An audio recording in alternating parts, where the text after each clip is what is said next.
সবাইকে স্বাগত রাতের মাছরাঙা সংবাদে। আপনাদের সঙ্গে আছি কাজী রওশনারা সাকি। শুরুতে গার্ডিয়ান লাইফ ইন্স্যুরেন্স সংবাদ শিরোনাম।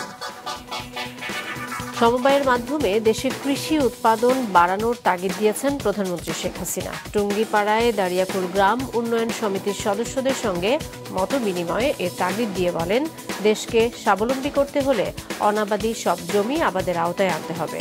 আরও বলেন, তথ্য প্রযুক্তির সুবিধা বাড়াতে আরেকটি স্যাটেলাইট স্থাপন করা হবে। কিশোরগঞ্জ ও গাইবান্ধা সহ দেশের বিভিন্ন অঞ্চলে এবার বোরো ধানের বাম্পার ফলন হয়েছে। হাওর এলাকায় ধান কাটা ও মাড়াই শেষ পর্যায়ে। গাইবান্ধাও ধান কাটার ধুম। বৃষ্টি ও বন্যার আগে ধান কাটতে পেরে খুশি কৃষকরা। জানান, দামও পাচ্ছেন ভালো। কৃষি বিভাগ জানিয়েছে, নিয়মিত সেচ ও নতুন জাতের ধান চাষে ফলন ভালো হয়েছে। বাংলাদেশের অগ্রযাত্রায় মুগ্ধ ভারতের প্রখ্যাত আলোকচিত্রশিল্পী রঘু রায়। তার চোখে বাংলাদেশ এখন শক্তিশালী এক রাষ্ট্র। মাছরাঙা টেলিভিশনকে দেওয়া সাক্ষাৎকারে এই কিংবদন্তি জানান, মুক্তিযুদ্ধের ছবি তুলতে গিয়ে তাকে নিতে হয়েছে জীবনের ঝুঁকি সহ নানা চ্যালেঞ্জ। এদিকে বিকেলে তার রাইজ অব এ নেশন গ্রন্থের মোড়ক উন্মোচন করা হয়েছে। এবারে বিস্তারিত সংবাদ। স্বাবলম্বী হতে সমবায়ের মাধ্যমে দেশ জুড়ে উৎপাদন বাড়ানোর তাগিদ দিয়েছেন প্রধানমন্ত্রী শেখ হাসিনা। দুপুরে গোপালগঞ্জের টুঙ্গিপাড়ায় দারিয়াকুল গ্রাম উন্নয়ন সমিতির সদস্যদের সঙ্গে মতবিনিময় অনুষ্ঠানে একথা বলেন তিনি। একদিনের সফরে সকালে গোপালগঞ্জের টুঙ্গিপাড়া যান প্রধানমন্ত্রী। পৌঁছেই জাতির পিতা বঙ্গবন্ধু শেখ মুজিবুর রহমানের সমাধিতে ফুলেল শ্রদ্ধা নিবেদন করেন। বঙ্গবন্ধু সহ 15ই আগস্ট নিহতদের রুহের মাগফিরাত কামনায় ফাতিহা পাঠ ও বিশেষ মোনাজাত করেন প্রধানমন্ত্রী। সে সময় তার সাথে ছিলেন ছোট বোন শেখ রেহানা সহ পরিবারের অন্যান্য সদস্যরা। পরে প্রধানমন্ত্রী টুঙ্গিপাড়া উপজেলা আওয়ামী লীগ কার্যালয়ে দারিয়াকুল গ্রাম উন্নয়ন সমিতির সদস্যদের সঙ্গে মতবিনিময় অনুষ্ঠানে যোগ দেন। তিনি এই সমিতির উপদেষ্টা। প্রধানমন্ত্রী বলেন, দারিদ্রতা বিমোচন করে মানুষের জীবনমান উন্নত করছে সরকার। আর এই প্রচেষ্টা ধরে রাখতে প্রতি এলাকায় সমবায়ের মাধ্যমে উৎপাদন বাড়ানোর তাগিদ দেন তিনি। দারিদ্র বিমোচন করে মানুষকে জীবনমান উন্নত করা, যেটা জাতির পিতা বঙ্গবন্ধুর স্বপ্ন ছিল, সেটা বাস্তবায়নের জন্য অনেকগুলি ব্যবস্থা আমরা নিয়েছি। তার মধ্যে এটা একটা ব্যবস্থা। প্রত্যেকটা এলাকায় যেন এই সমবায়ের মাধ্যমে মানুষের উৎপাদন বাড়ানো, দারিদ্র বিমোচন এবং ক্ষুদ্র সঞ্চয়ের ব্যবস্থা হয়। গণভবনে আমরা সবকিছুই চাষ করা শুরু করেছি, করে আগে দেখি যে সেখানে কেমন হয়। আর এখানে টুঙ্গিপাড়া আমাদের যেহেতু অনাবাদি জমি, সেগুলো আমরা চাষের আওতায় নিয়ে আসছি। ইতিমধ্যেই অনেক জমি নিয়ে আসা হয়েছে। কোটালীপাড়া টুঙ্গিপাড়ার যত জমি অনাবাদি থাকবে সবই আমি চাষের আওতায় নিয়ে আসতে চাই। আবহাওয়া সহ তথ্য প্রযুক্তির সুবিধা প্রত্যন্ত অঞ্চলে পৌঁছে দিতে দ্বিতীয় স্যাটেলাইট নির্মাণের ব্যবস্থা নিয়েছে সরকার, বলেন প্রধানমন্ত্রী। দ্বিতীয় স্যাটেলাইট নির্মাণের ব্যবস্থা নিয়েছি যাতে, এবং সেটা আরো শক্তিশালী হবে। সেখানে আমাদের আবহাওয়া বার্তা থেকে শুরু করে সব ধরনের সুযোগ আসবে। সেই ধরনের নতুন স্যাটেলাইট আমরা করে দেবো। একেবারে প্রত্যন্ত অঞ্চলে, গ্রাম অঞ্চলে, চর অঞ্চলে, দ্বীপ অঞ্চলে, সব অঞ্চলের মানুষ যেন যোগাযোগটা তথ্য প্রযুক্তির যোগাযোগ করতে পারে, অনলাইনে যোগাযোগ করতে পারে। পরে আমার বাড়ি আমার খামার কর্মসূচির আওতায় দারিয়াকুল গ্রাম উন্নয়ন সমিতির সুবিধা বঞ্চিত সদস্যদের মাঝে কৃষি ও শিক্ষা উপকরণ বিতরণ করেন সরকার প্রধান। আনোয়ার হোসেন, মাছরাঙা সংবাদ, ঢাকা। কিশোরগঞ্জ ও গাইবান্ধা সহ বিভিন্ন অঞ্চলে এবার বোরো ধানের বাম্পার ফলন হয়েছে। দামও ভালো পাওয়ায় খুশি চাষিরা। Desk report.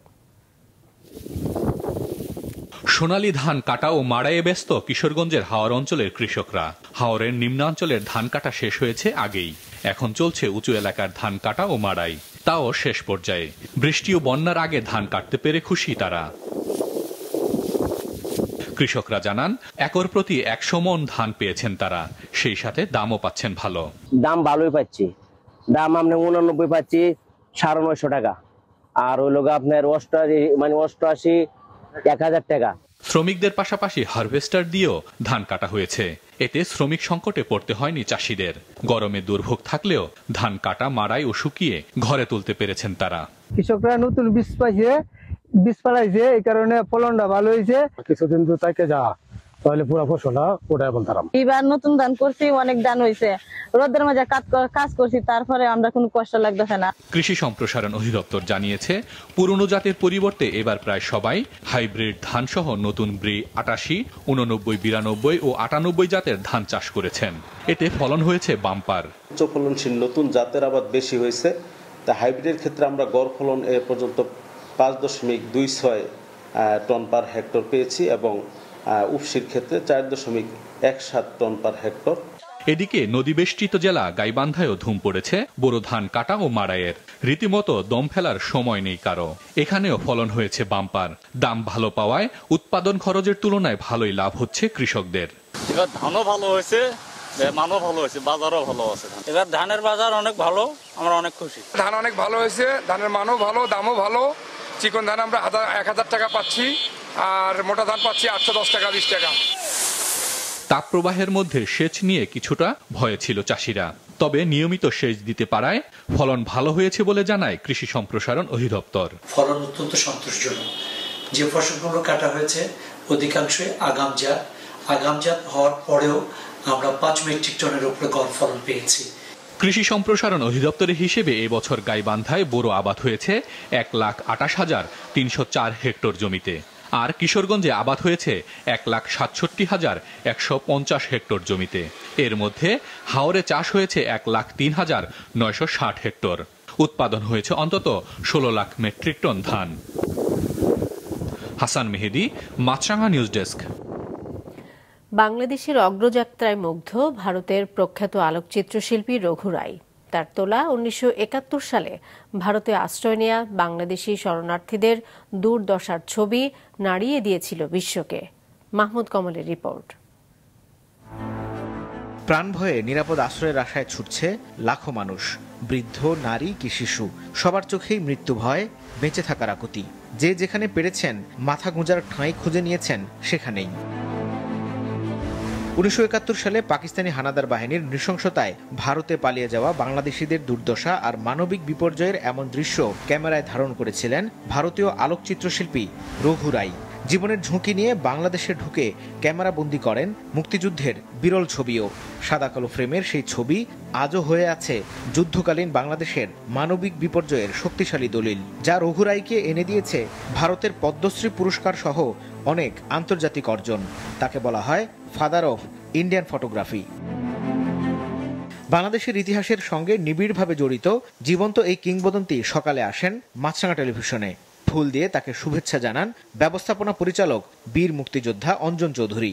বাংলাদেশে তার অনেক স্মৃতি। যুদ্ধের সময় যে ক্যামেরায় ছবি তুলেছেন তা পরম যত্নে আগলে রেখেছেন এখনো।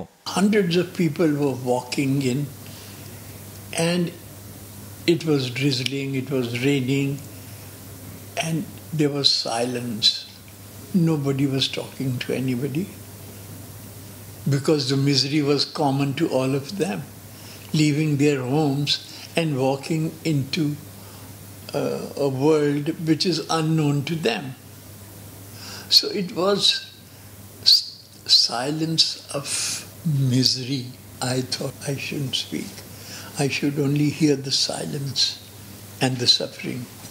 মুক্তিযুদ্ধের ছবি তুলতে গিয়ে নানা চ্যালেঞ্জ নিতে হয়েছে তাকে। The Pakistani soldiers were withdrawing and Indians were attacking. But then when we were moving onto the same areas and they knew who can come from which side, so they were firing back at us, which will explode 40-50 feet high in the sky and send like bullets, like splinters, and could kill 10-20 people in one go, you know. So we had to protect ourselves from those bursts, you know. স্বাধীন বাংলাদেশের অগ্রযাত্রা খুব তৃপ্তি দেয় 81 বছর বয়সী এই আলোকচিত্র শিল্পীকে। তার চোখে বাংলাদেশ শক্তিশালী এক রাষ্ট্র। Bangladesh and India, we are growing like a independent, powerful nations, and economy, the new infrastructures, everything is taking shape. So which is very good for the common man. Camera তার পরম বন্ধু, তাই ভালো লাগা মুহূর্তগুলো স্মৃতির ফ্রেমে বন্দি রাখতে দ্বিধা করেন না কখনো। মাছরাঙা টেলিভিশনের বিশেষ সাক্ষাৎকার অনুষ্ঠান রেকর্ডের আগে চট করেই প্রিয় ক্যামেরায় তোলেন বেশ কিছু ছবি। মাহমুদ কমল, মাছরাঙা সংবাদ, ঢাকা। এদিকে প্রখ্যাত ভারতীয় আলোকচিত্রশিল্পী রঘু রায়ের রাইজ অব এ নেশন গ্রন্থের মোড়ক উন্মোচন করা হয়েছে আজ বিকেলে। ঢাকা বিশ্ববিদ্যালয়ের চারুকলা অনুষদের ওসমান জামাল অডিটোরিয়ামে এক অনুষ্ঠানে বইটির মোড়ক উন্মোচন করা হয়। বইটিতে 1971 সালে মুক্তিযুদ্ধ চলাকালে রঘু রায়ের তোলা দুর্লভ ছবিগুলো স্থান পায়। অনুষ্ঠানে রঘু রায়ের বইটির উপদেষ্টা বীর মুক্তিযোদ্ধা অঞ্জন চৌধুরী, রুবানা হক, সাংস্কৃতিক ব্যক্তিত্ব রামেন্দু মজুমদার, নাসির উদ্দিন ইউসুফ ও ব্যারিস্টার আমিরুল ইসলাম সহ অনেকে উপস্থিত ছিলেন। বক্তারা বলেন, বইটি বাংলাদেশের মুক্তিযুদ্ধের দলিল হয়ে থাকবে। বইটির প্রকাশনায় সার্বিক ব্যবস্থাপনার কাজ করেছে দুর্জয় বাংলাদেশ ফাউন্ডেশন ও ঢাকা বিশ্ববিদ্যালয়ের চারুকলা অনুষদ। আমি নিজেকে ধন্য মনে করছি যে তার মধ্যে একজন ব্যক্তির সাথে মিলিত হওয়াতে, এবং তিনি আমাদের বাংলাদেশের জন্য যা করেছেন এই তার ক্যামেরার মাধ্যমে, লেন্স দিয়ে, এটা তো যুগ যুগ ধরে থাকবেই, এবং এটা আমাদের জন্য একটা ঐতিহাসিক দলিল হিসাবেও থাকবে যে জেনোসাইড যে তার একটা মানে রিয়েলি একটা দলিল হয়ে থাকলো। হয়তো ভবিষ্যতে কোনোদিন পাকিস্তান সেটা স্বীকার করবে। এতগুলো দর্শকের পর আমরা এত সুন্দর একটা উপহার পেয়েছি। বইটি অত্যন্ত রুচিসম্মত এবং আমাদের প্রত্যেকের শুধু কফি টেবিল বুক না, আমাদের পরের প্রজন্মকে উপহার দেওয়ার মতো একটি বই হয়েছে। When I saw these amazing photographs, so I thought that this should be archived, and if we don't archive this, this will be lost one day. I'm glad that it has been published. The connection indirectly was very deep for me.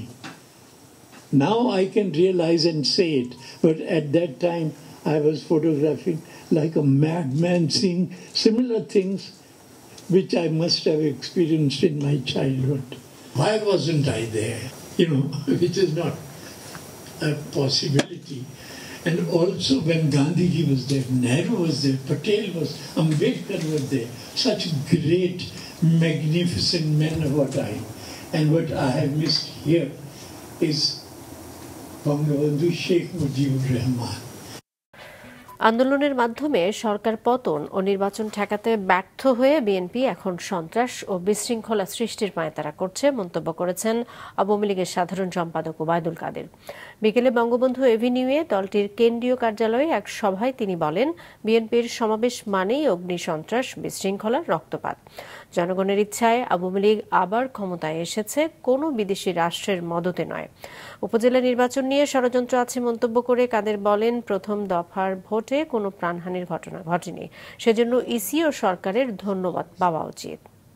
BNP কাছে গোটা রাজধানীকে তাদের উপর ছেড়ে দিই, তাহলে জনগণের জানমাল সুরক্ষা সমস্যা হতে পারে। আমরা যদি মাঠে না থাকি, তাহলে অতীতের অভিজ্ঞতা বলে বিএনপি সভা মানেই সন্ত্রাস, বিএনপি সমাবেশ মানেই নৈরাজ্য। জানুয়ারির নির্বাচনের চেয়েও কম ভোটার ছিল উপজেলা নির্বাচনে, এমন দাবি করে বিএনপি নেতারা বলেছেন, ক্ষমতাসীনদের চালাচ্ছে ভারত সরকার। দলের চেয়ারপারসন খালেদা জিয়ার মুক্তির দাবিতে নয়াপল্টনে ঢাকা মহানগর দক্ষিণ বিএনপি আয়োজিত সমাবেশে দলের সিনিয়র যুগ্ম মহাসচিব রুহুল কবির রিজভী বলেন, সরকার জুয়ারিদের শক্তিশালী করেছে।